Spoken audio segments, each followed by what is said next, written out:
Los deberes de cada integrante de la familia, por John Bunyan, 1628-1688. El que es padre de familia tiene bajo esa relación una obra que realizar para Dios: gobernar correctamente a su propia familia. Y su obra es doble. En primer lugar, en cuanto al cuidado del estado espiritual de cada uno de los integrantes. En segundo lugar, lo tocante a su estado exterior. En este capítulo usted escuchará lo tocante al estado espiritual de su familia. El padre de familia ha de ser muy diligente y muy sobrio, haciendo lo máximo para aumentar la fe donde ya la hay y para iniciarla donde no la hay. Por esta razón, basándose en la palabra de Dios, debe con diligencia y frecuencia compartir con los de su casa las cosas de Dios que sean apropiadas para la resolución de cada asunto o conflicto. Y nadie cuestione esta práctica de gobernar de acuerdo con la palabra de Dios, porque si la enseñanza en sí es de buen nombre y honesta, se encuentra dentro de la esfera y los límites de la naturaleza misma y debe hacerse, con más razón, muchas otras enseñanzas de una naturaleza más elevada. Además, el apóstol Pablo nos exhorta: por lo demás, hermanos, todo lo que es verdadero, todo lo honesto, todo lo justo, todo lo puro, todo lo amable, todo lo que es de buen nombre, si hay virtud alguna, si algo digno de alabanza, en esto pensad. Lea Filipenses capítulo 4, versículo 8. Poner en práctica este piadoso ejercicio en nuestra familia es digno de elogio y es muy apropiado para todos los cristianos. Esta es una de las cosas que Dios encomendó tanto a su siervo Abraham y que tanto afectó su corazón. Conozco a Abraham, dice Dios, Génesis capítulo 18, versículo 19, que es de veras un buen hombre, porque yo sé que mandará a sus hijos y a su casa después de sí que guarden el camino de Jehová. Génesis capítulo 18, versículo 19. Esto fue algo que también el buen José determinó que sería su práctica durante todo el tiempo que viviera sobre esta tierra. Yo y mi casa serviremos a Jehová. Libro de Josué, capítulo 24, versículo 15. Además, también encontramos en el Nuevo Testamento que los que no cumplían este deber eran considerados de un rango inferior. Sí, tan inferiores que no eran dignos de ser elegidos para ningún oficio en la iglesia de Dios. El obispo o pastor tiene que ser alguien que gobierna bien su propia casa, que tiene a sus hijos sujetos con toda seriedad, porque el hombre que no sabe gobernar su propia casa, ¿cómo podrá cuidar la iglesia de Dios?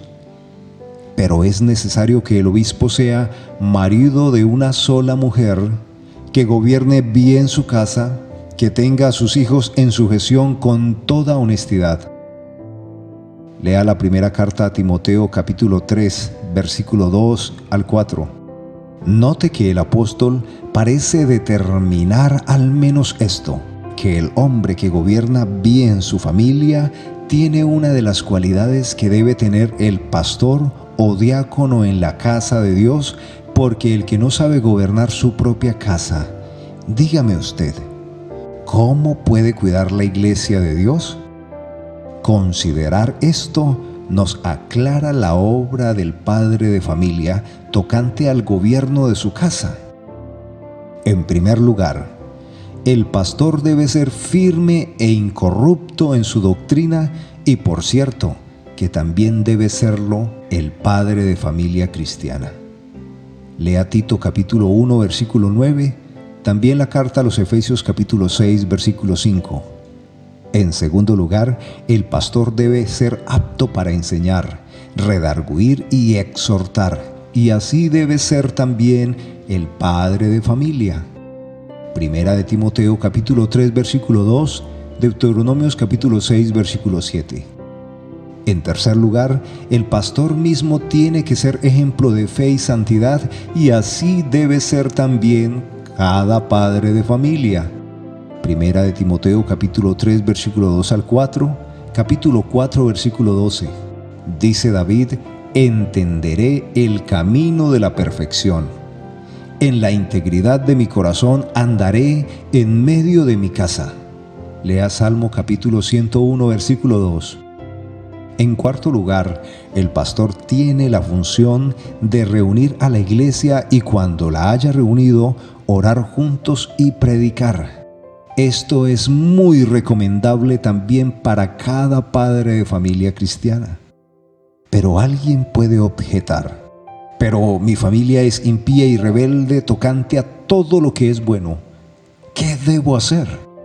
Como respuesta, en primer lugar, aunque esto sea así, igualmente usted debe gobernarlos y no ellos a usted. Dios le ha puesto a usted como padre de familia sobre ellos y usted debe usar la autoridad que Dios le ha dado, tanto para reprender sus vilezas como para mostrarles que la maldad de su rebelión es contra el Señor. Elí lo hizo, pero no lo suficiente. Igualmente David. Puede leer 1 Samuel capítulo 2, versículo 24-25. También debe contarles qué triste era su propio estado cuando se encontraba en la condición de ellos. Así que esfuércese en recobrarlos de la trampa del diablo. Lea Marcos capítulo 5, versículo 19. En segundo lugar, también debe esforzarse para que asistan a los cultos de adoración a Dios, por si acaso Dios convierta sus almas. Jacob le dijo a su familia y a todos los que lo rodeaban: y levantémonos y subamos a Bet-el, y haré allí altar al Dios que me respondió en el día de mi angustia. Puede leerlo en Génesis capítulo 35, versículo 3. También Ana llevó a Samuel a Silo a fin de que morara con Dios para siempre. Este registro lo encuentra en 1 Samuel capítulo 1 versículo 22. El alma tocada por el Espíritu se esforzará por llevar a Jesucristo no solo a su familia, sino a toda la ciudad. Juan capítulo 4 versículo 28 al 30. En tercer lugar, si son obstinados y no quieren acompañarlo, entonces traiga a hombres piadosos y de convicciones firmes a su casa para que allí prediquen la palabra de Dios cuando usted haya, como Cornelio, reunido a su familia y amigos. En el libro de Hechos capítulo 10 encuentra este dato. Usted sabe que el carcelero, Lidia, Crispo, Gallo, Estéfanas y otros fueron salvos no solo ellos mismos, sino que también los de su familia por la palabra predicada y alguno de ellos por la palabra predicada en sus casas. Lea todo el libro de Hechos. También 1 Corintios capítulo 1 versículo 16. Y esta puede haber sido una razón entre muchas por la cual los apóstoles en su época enseñaban no solo en público, sino también de casa en casa. Posiblemente, creo yo, para ganar a los miembros de la familia que todavía eran inconversos y vivían en sus pecados. Algunos de ustedes saben qué común era invitar a Cristo a sus casas, especialmente si tenían algún enfermo que no quería o no podía acudir a él. De esto puede leer en Lucas capítulo 7, versículo 2, versículo 3, capítulo 8, versículo 41. Si es así con los que tienen enfermos físicos en su familia, entonces ¿cuánto más lo debe ser donde hay almas que necesitan a Cristo? Necesitan ser salvos de la muerte y de la condenación eterna. En cuarto lugar, no descuide usted mismo los deberes familiares entre ellos, como es leer la palabra y orar. Si tiene algún familiar que es salvo, esté contento.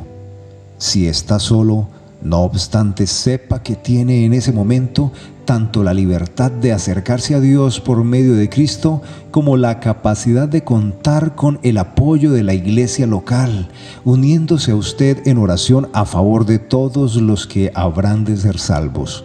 En quinto lugar, No permita en su casa literatura o materiales y demás páginas en internet profanos o herejes, ni conversaciones del mismo tipo. Las malas conversaciones corrompen las buenas costumbres. Esto lo puede leer en 1 Corintios capítulo 15, versículo 33. Me refiero a libros y materiales profanos o herejes que tienden a provocar una vida liviana, ociosa, pecaminosa, o los que son contrarios a las enseñanzas fundamentales del Evangelio.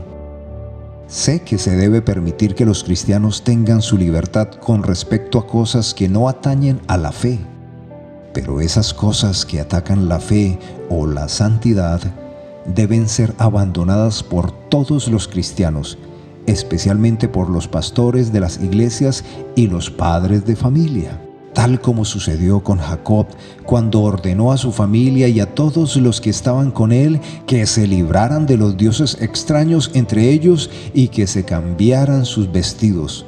De esto puede leer en Génesis capítulo 35, versículo 2. Dejaron un buen ejemplo o dos aquellos que, según el relato de Hechos, tomaron sus libros esotéricos, mundanos, paganos y los quemaron delante de todos los hombres, aunque valían 50,000 piezas de plata. Esto lo puede leer en Hechos capítulo 19, versículo 18 y 19. El descuido de este cuarto asunto ha ocasionado la ruina de muchas familias, tanto en los hijos como en la sociedad en general. El que vanos charlatanes y sus obras engañosas desvíen a las familias enteras es más fácil de lo que muchos suponen. Lea Tito capítulo 1, versículo 10 y 11. Ya hemos considerado el estado espiritual de su familia. En el siguiente episodio veremos el estado o contexto exterior. Dios les bendiga a todos, amados padres de familia. La paz, la gracia, el poder y la autoridad de Dios esté sobre ustedes para que guíen con sabiduría y mansedumbre sus familias.